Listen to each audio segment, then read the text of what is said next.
അപ്പോൾ അയാൾ തന്നെ ADHD ഡയഗ്നോസ് ചെയ്ത്. ADHD ഡയഗ്നോസ് ചെയ്യാൻ വലിയ പാടൊന്നുമില്ല, 2 പേജ് ഫോം തന്നിട്ടുണ്ട്, ആര് പോയാലും അവർക്ക് ADHD ഡയഗ്നോസ് ചെയ്യാൻ പറ്റും.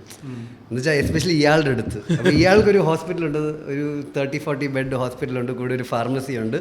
ആൻഡ് ഈ അഡ്രോൾ ഷെഡ്യൂൾ എക്സ് ഡ്രഗാണ്, അതായത്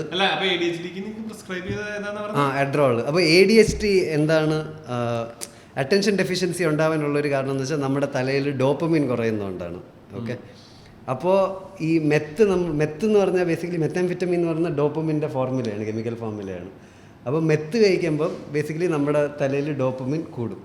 അപ്പോൾ ഡോപ്പമിൻ കൂടുമ്പം നമ്മുടെ ഡിസ്ട്രാക്ഷൻ സീക്ക് ചെയ്യാനുള്ള ടെൻഡൻസി കുറയും. കാരണം നമ്മൾ പെട്ടെന്ന് ഇൻസ്റ്റാഗ്രാം തുറക്കൂല, അല്ലെങ്കിൽ നമ്മൾ സ്നാക്കിങ് ചെയ്യൂല. കാരണം ഇതൊക്കെ നമ്മൾ ചെയ്യുന്നത് നമ്മൾ ഡോപ്പമിൻ സീക്ക് ചെയ്യുന്നതുകൊണ്ടാണ്.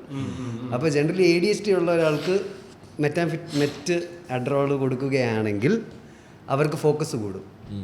ഓക്കെ, പക്ഷേ അഗൈൻ ഇത് മെത്താംഫെറ്റമീനാണ്, ഇതൊരു ഡ്രഗാണ്.